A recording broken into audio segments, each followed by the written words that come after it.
Croeso I Capel Garmon unwaith eto, a dwi'n mynd heddiw I Fort William i'r Cwpan y Byd.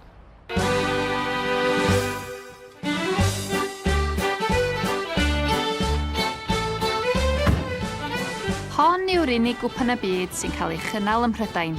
Felly, taith 8 awr fyny am Fort William, yr Alban amdani. Mae'n ddigon amser i ddefnyddio fyny, so dwi'n drwsio byncia.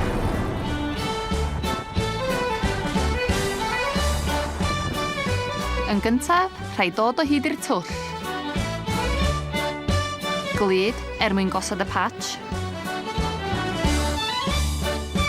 Croesi bysedd fod wedi gweithio.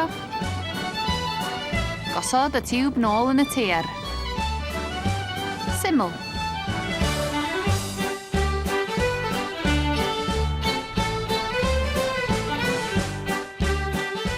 Croeso I Fort William. Dwi'n jyst mynd I gerdded trac, a mae tywydd yn lyflu. Mae jyst golygfa amazing yma.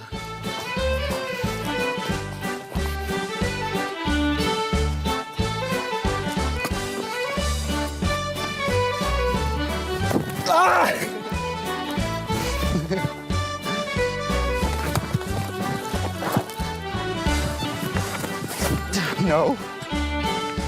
So, dwi'n goffi cerdded trac, a mae gen I eich cool, a dwi'n eich ymlaen I bactisio fo fo. That's smart.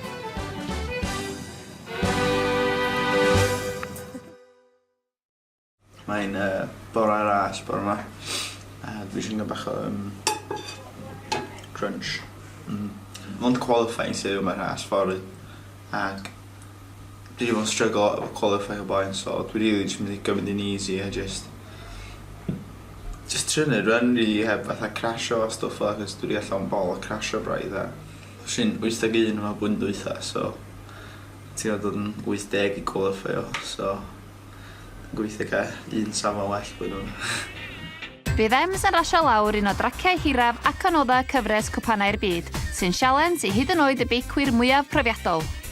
A fox mae fatha buttery smooth, ond ynddi.